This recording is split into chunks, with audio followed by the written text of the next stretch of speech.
नमस्कार दोस्तों, स्वागत है आपका के ऑनलाइन एजुकेशन के इस प्लेटफॉर्म पर।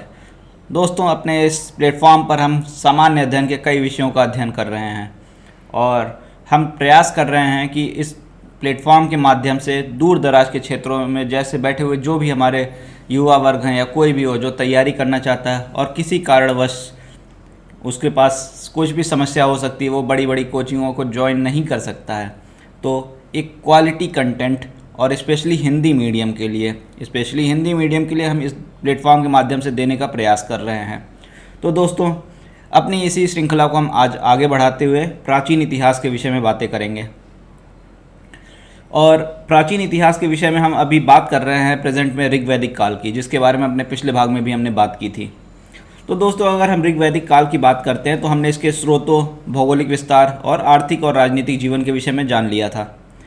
अभी हमको इसके बारे में जानना है कि किस प्रकार से इस समय के लोगों का धार्मिक जीवन कैसा था और सामाजिक जीवन कैसा था।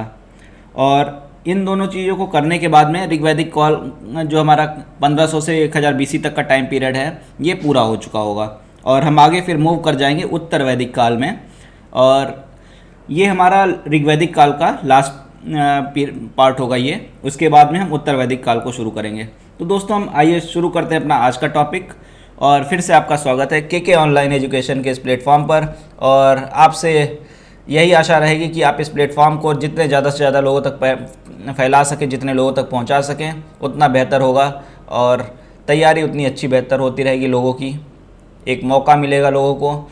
और उसी क्रम को हम चलिए अब आगे बढ़ाते हैं और बात करते हैं किसकी, ऋग्वैदिक काल के सामाजिक जीवन की। ऋग्वैदिक काल के सामाजिक जीवन के विषय में हम बातें करते हैं आज।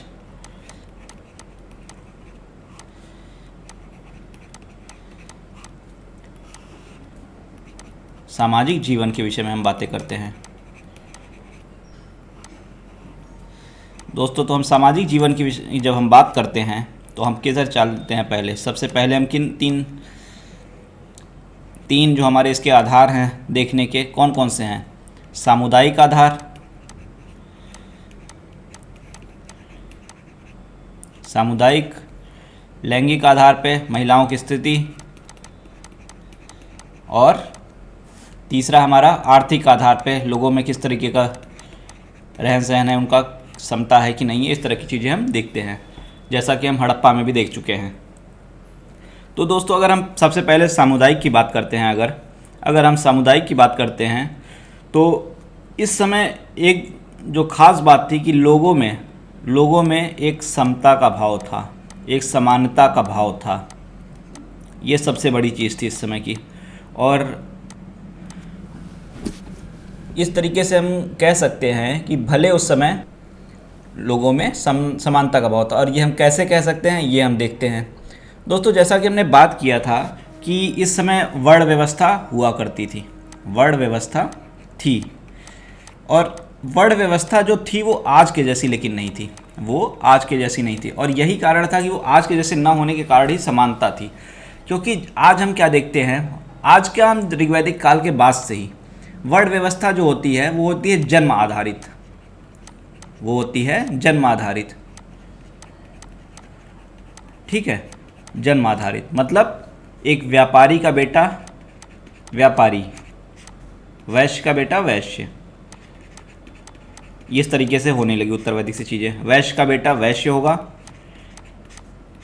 वैश्य ही रहेगा, और पुरोहित का बेटा पुरोहित ही रहेगा, छत्री का बेटा छत्री ही रहेगा, छत्री का बेटा छत्री रहेगा। तो ऋग्वैदिक काल की अगर हम बात करते हैं दोस्तों, नेक्स्ट स्लाइड में हम लेते हैं, तो ऋग्वैदिक काल में ऐसा नहीं था। ऋग्वैदिक काल में ऐसा नहीं था क्योंकि ऋग्वैदिक काल में थे ऋतिक रोशन। जैसे वो सुपर 30 में कहते हैं ना कि राजा का बेटा अब राजा नहीं बनेगा, तो वैसे ही समाज उस समय था। उस समय कर्म आधारित वर्ण व्यवस्था थी। कैसी थी? कर्म आधारित वर्ण व्यवस्था थी, ना कि जन्म आधारित। कर्म आधारित वर्ण व्यवस्था हुआ करती थी। अर्थात अगर पिता कौन है, पिता वैश्य है तो पुत्र पुरोहित भी हो सकता था, पुत्र पुरोहित भी हो सकता था। और पुत्र ऐसे ही आप कह लीजिए, पिता अगर क्षत्रिय है तो पुत्र शूद्र भी हो सकता था। सेवा, शूद्र का अर्थ वहाँ पे सेवा से था अर्थ, ठीक है। तो इस तरीके से जो समाज था उस वो कर्म आधारित था और इसमें कोई भेदभाव नहीं था। और एक तरीके से क्या थी, इसमें गतिशीलता थी। अगर आपको अपना वर्ण बदलना है तो आप बदल भी सकते हैं, अर्थात आपको अपना व्यवसाय बदलना है तो आप बदल भी सकते हैं, मतलब डायनेमिक था, वर्ण व्यवस्था डायनेमिक थी। और ये डायनेमिक जो इसका मतलब कह सकते हैं वर्चू जो था वो धीरे धीरे खत्म हो गया उत्तर वैदिक काल में। ये वर्ण व्यवस्था उसमें डायनेमिक गतिशील हुआ करती थी, ठीक है। चलिए आगे बढ़ जाते हैं। और इस तरीके से अगर हम बात करें तो इस तरीके से हम समाज में अगर वर्ण व्यवस्था इतना क्लियर है, कर्म आधारित है, समाज में वर्ण व्यवस्था कर्म आधारित है, तो इस तरीके से आप ये कह सकते हैं ना कि समाज में समानता है, सभी वर्णों को समान रूप में देखा जा रहा है, सभी वर्णों को समान रूप में देखा जा रहा है कि नहीं देखा जा रहा है, बताइए, ठीक है। तो वहाँ पे अलग से इस तरीके की कोई भेदभाव वाली चीज़ें नहीं हुआ करती थी। तो अगर कोई वर्ण व्यवस्था में खामी बताए तो वर्ण व्यवस्था के बेस में खामी नहीं है, वो धीरे धीरे उसको एक कर्मकांडों के कारण और अलग अलग कहानियों के कारण उसको बुरा एक गलत स्वरूप में पेश किया गया। लेकिन अगर बेस में आप जाएंगे वर्ण व्यवस्था के तो शुरुआत में वर्ण व्यवस्था ऐसी नहीं हुआ करती थी और वो सिर्फ एक कर्म आधारित वर्ण व्यवस्था होती थी और उसमें कोई भेदभाव की भावना नहीं हुआ करती थी।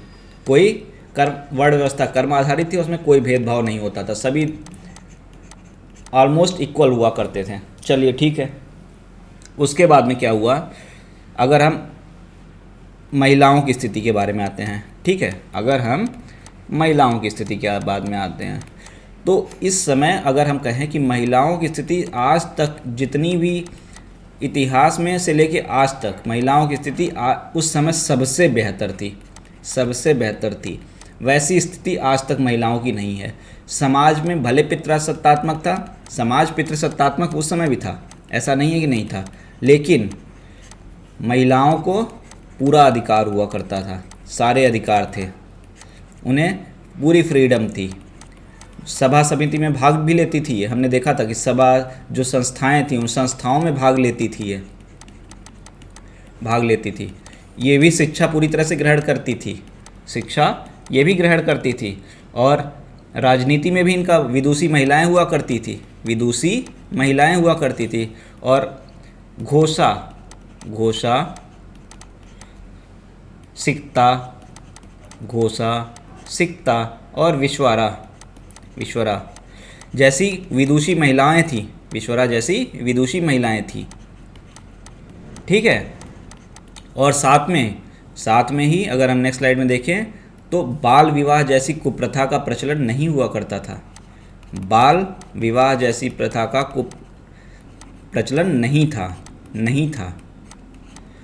विधवा विवाह की प्रथा थी, विधवा विवाह की प्रथा थी। और जनरली जो परिवार का बड़ा सदस्य या इस तरह से जो पति का भाई होता था, पति की मृत्यु के बाद में उससे शादी कर दी जाती थी, शादी कर दी जाती थी भाई, छोटे भाई से, अगर पति की मृत्यु हो गई कर दी जाती थी। और इस तरीके से इनकी अगर इस तरह से इसकी शादी से अगर कोई पुत्र उत्पन्न होता था, अगर इस तरीके की शादी से कोई पुत्र उत्पन्न होता था तो उसको क्षेत्रज कहा जाता था। क्या कहा जाता था? क्षेत्रज कहा जाता था। और इस तरह का जो विवाह होता था उसको नियोग कहते थे। क्या कहते थे? नियोग, उसको नियोग कहते, और पुत्र को क्या कहते? क्षेत्रज कहते थे। और कुल मिलाकर महिलाओं को इसमें स्वयंवर का भी अधिकार था, महिलाओं को इस समय स्वयंवर का भी अधिकार था, शिक्षा का भी अधिकार था, सारे जिस तरीके की बातें कर सकते, राजनीति का अधिकार था। तो कुल मिलाकर इस समय महिलाओं की स्थिति बहुत ही अच्छी थी, उच्च कैटेगरी की थी, उच्च स्थिति थी महिलाओं की। ठीक है, चलिए आगे बढ़ते हैं, हम आर्थिक स्थिति पर भी देख लेते हैं। अगर हम आर्थिक स्थिति की भी बात करते हैं तो भी समाज में समानता थी। आर्थिक स्थिति पर आधार पर भी समाज में संपत्ति जो हुआ करती थी वो कबीले की होती थी, किसी इंडिविजुअल की नहीं होती थी। संपत्ति किसकी होती थी? कबीले की होती थी, इंडिविजुअल की नहीं होती थी, कबीले की होती थी। और इससे क्या होता था, संपत्ति को लेके, गायों को लेके थोड़ा बहुत युद्ध गायों को लेके थोड़ा बहुत क्या बहुत युद्ध होते थे, लेकिन जो संपत्ति होती थी वो किसी इंडिविजुअल की नहीं होती थी। इससे क्या होता था कि समाज में एक समता का भाव रहता था, समता का भाव रहता था। और कुल मिला के अगर हम कहें तो एक आदर्श समाज था, एक आदर्श समाज था ये, जहाँ पे दास प्रथा तो थी, दास प्रथा तो थी, बट वो दास प्रथा में जो कुरीतियाँ होती हैं वो नहीं थी। दास प्रथा में थी पर कुरीतियाँ नहीं थी। और जो दास उस समय बेसिकली मेनली हुआ करते थे, जो अनार्य होते थे उनको ही दास बनाया जाता है। जैसे युद्ध वगैरह में जिसको पकड़ लेते थे उसको दास बनाते थे, लेकिन उसके साथ भी बुरा व्यवहार नहीं किया जाता था, बुरा व्यवहार नहीं था। तो कुल मिलाकर अगर हम ऋग्वैदिक काल की बात करते हैं तो ऋग्वैदिक का समाज बहुत ही नैतिक समाज था, बहुत ही नैतिक समाज था, जो नैतिक मूल्यों का पालन करता था, नैतिक मूल्यों का पालन करता था। तो ये सारी बातें हो गई हमारी किसके विषय में, इस ऋग्वैदिक काल के सामाजिक जीवन के विषय में। अब हम आइए बात कर लेते हैं थोड़ी सी धार्मिक जीवन के विषय में। ऋग्वैदिक काल का धार्मिक जीवन कैसा था, तो धार्मिक विषय में चलते हैं। तो धार्मिक में जाते हैं तो पहले तो हम ये देखते हैं 3 क्वेश्चन हमारे, 3 क्वेश्चन में पहला क्वेश्चन क्या होता है, किन शक्तियों की पूजा हो रही है, किन शक्तियों की पूजा हो रही है, की पूजा हो रही है। उसके बाद में सेकंड हमारा क्या क्वेश्चन होता है, किस विधि से हो रही है, किस विधि से हो रही है। और थर्ड क्वेश्चन क्या है कि धार्मिक विश्वास व मान्यताएं क्या है, धार्मिक विश्वास व मान्यताएं क्या हैं। तो चलिए देखते हैं एक एक करके, सब चीज़ें देख लिया है तो इनको भी क्यों छोड़ा जाए। तो सबसे पहले पहला प्रश्न, किन शक्तियों की पूजा, किन शक्तियों की पूजा। तो बात करते हैं अगर इनकी, तो ये भी किसकी पूजा करते थे, यह भी प्रकृतिवादी थे, यह भी प्रकृतिवादी थे। भी से मतलब क्या है, पुराने वाले कौन थे, हड़प्पा, वो भी प्रकृतिवादी हुआ करते थे। तो ये प्रकृतिवादी धर्म था इनका, ठीक है। और ये प्रकृति के काफ़ी करीब थे, प्रकृति के काफ़ी करीब थे, प्रकृति के करीब थे। और इसका कारण एक ये भी था कि ये बहुत ही कह सकते हैं घुमक्कड़ प्रवृत्ति के थे ना, एक स्थान से दूसरे स्थान तक जाते रहते थे। तो उस कारण से भी इनका जो ये प्रकृति थी उस कारण से भी थी, और ये प्राकृतिक शक्तियों के इस कारण से भी पूजा करते थे। और एक ख़ास बात जो थी इस समय, नेक्स्ट स्लाइड में हम बात करते हैं, इस समय क्या किया गया, जो देवी देवता थे, जो देवी देवता थे उनका मानवीकरण कर दिया गया, उनका मानवीकरण कर दिया गया, मतलब मानव के रूप में उनकी पूजा की जाने लगी, ठीक है। और इसके जैसे हम बात करते हैं तो इन्होंने युद्ध प्रेमी ये बहुत थे, युद्ध प्रेमी तो थे ही। हमने तो देखा था कि 10 से 5 इनका लड़ाई का टाइम होता था, जैसे लोग ड्यूटी करने जाते हैं ये युद्ध करने जाते थे। तो इस समय इनके युद्ध प्रेमी थे, तो इन्होंने युद्ध जिस प्रकार का इनका जीवन हुआ करता था, जिस प्रकार का इनका जीवन था वैसा ही इन्होंने मानवीकरण किया, देवताओं का जीवन वैसा ही इन्होंने मानवीकरण किया। अब जैसे आज के टाइम पे देखते हैं कि जो बहुत बलशाली होते हैं, कुश्ती उश्ती लड़ते हैं, तो किसकी पूजा करते हैं, बजरंग बली की पूजा करते हैं ना।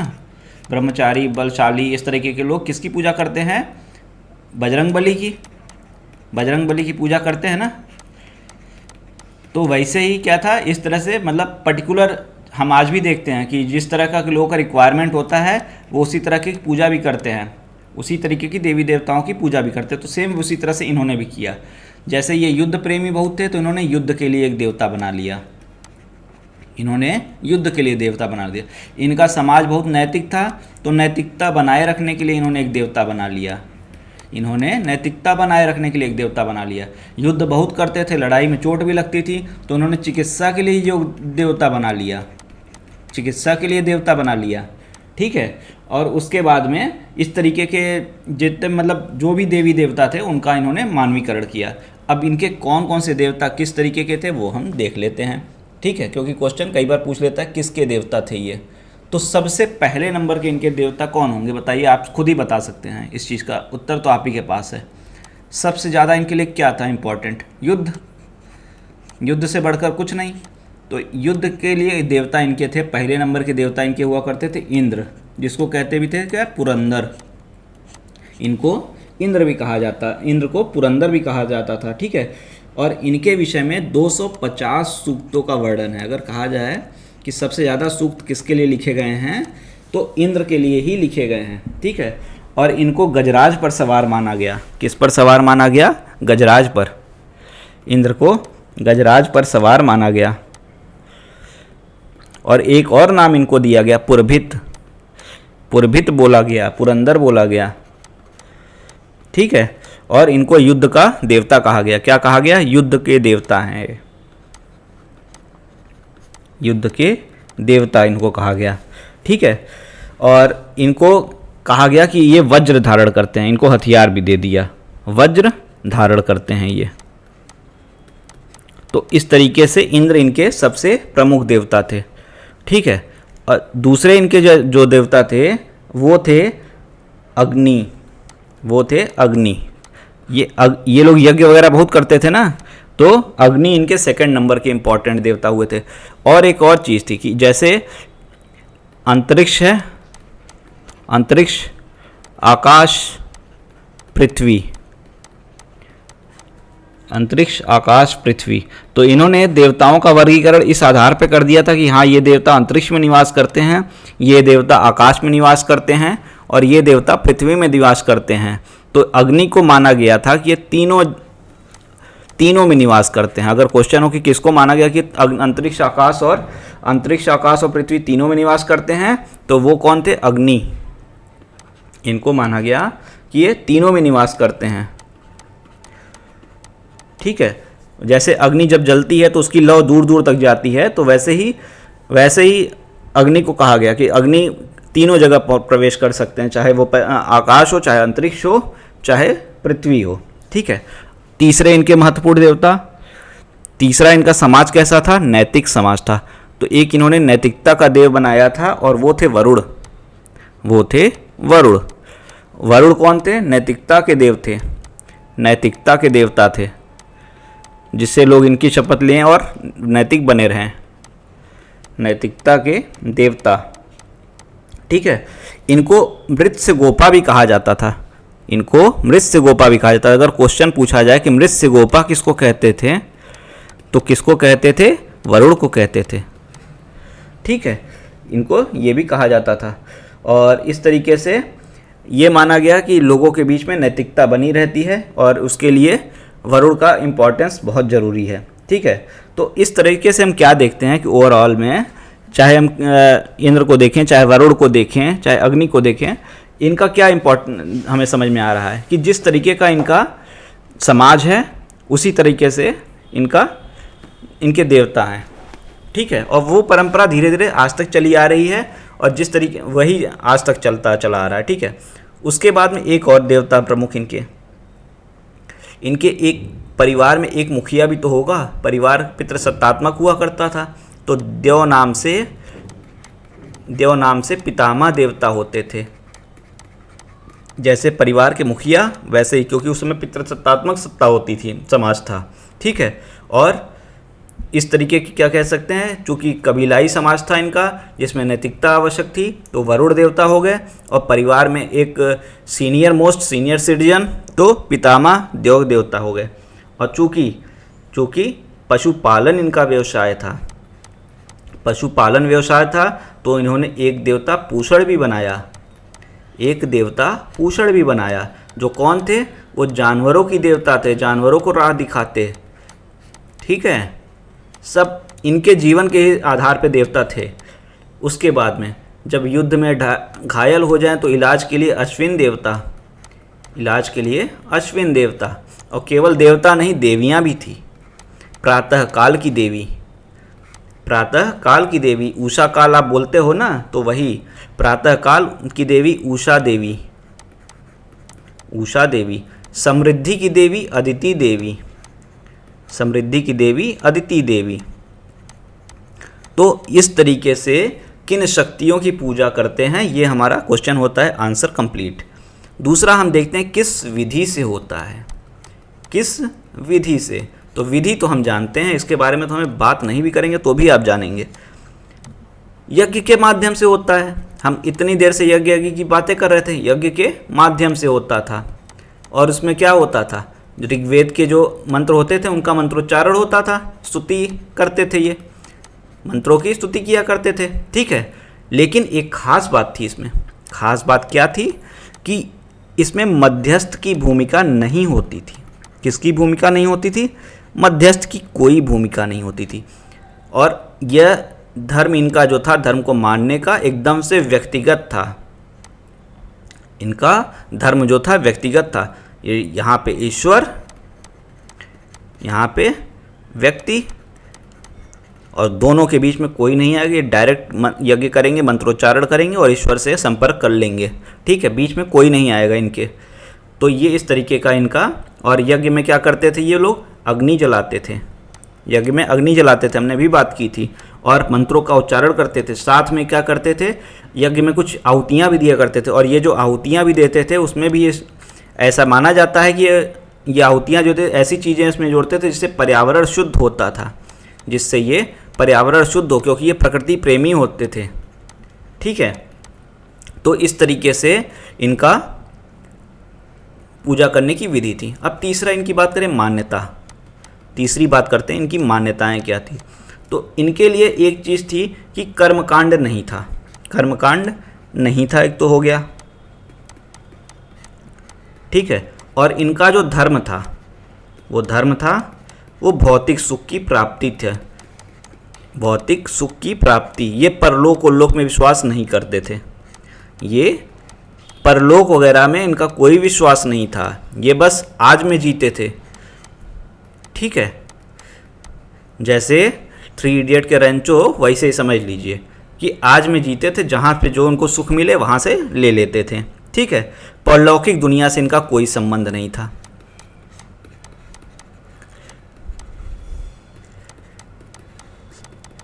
परलौकिक दुनिया से कोई संबंध नहीं था, ठीक है। और इसके बाद में ये आत्मा वगैरह के बारे में इनका ज़्यादा विचार नहीं था, ठीक है। आत्मा के समय में इनका संबंध में इनका बहुत ज़्यादा विचार नहीं था। इस तरीके से इनका जो दर्शन था वो एक सीमित दर्शन था, सीमित दर्शन था।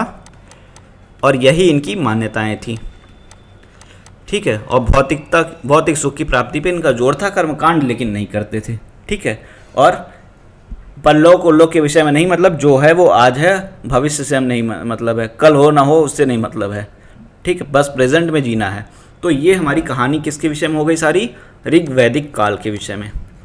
ऋग्वैदिक काल की हमारी कहानी कंप्लीट होती है। इससे ज़्यादा उसमें कुछ भी बताने के लिए नहीं है, ना ही इससे ज़्यादा कोई कुछ भी बता सकता है। हर एक कॉन्सेप्ट को डिटेल में बताया गया है। आप कोई भी क्वेश्चन सॉल्व करिएगा, चाहे सब्जेक्टिव चाहे ऑब्जेक्टिव, आप एक एक क्वेश्चन को सॉल्व कर लेंगे, बशर्ते आपने पूरा वीडियो देखा हो। और पूरा वीडियो से मतलब सिर्फ इस पार्ट से नहीं, जितने पार्ट ऋग्वैदिक काल के हैं, आप कोई भी क्वेश्चन उठा लीजिए और A to Z आप चाहे 100 क्वेश्चन, 200 क्वेश्चन, ऑब्जेक्टिव क्वेश्चन एक चैप्टर के दिए रहते हैं बुक्स में, आप एक लाइन से एक लाइन तक देख लीजिए, अगर आपका एक भी क्वेश्चन नहीं फंसेगा। चाहे यज्ञ से संबंधित हो, चाहे सामाजिक जीवन से संबंधित हो, चाहे देवता से संबंधित हो, आप कोई भी क्वेश्चन सॉल्व कर सकते हैं। और सब्जेक्टिव क्वेश्चन तो आपका गलत होगा ही नहीं, इतनी कहानियाँ बताई गई हैं, ठीक है। तो उम्मीद कर रहा हूँ कि आपको सभी चीज़ें अच्छे से पसंद आई होंगी, समझ में आई होंगी। और आप लोग इसी तरह से इस चैनल को आगे बढ़ाते रहिए, सब्सक्राइब करते रहिए और लोगों से करवाते रहिए। धन्यवाद।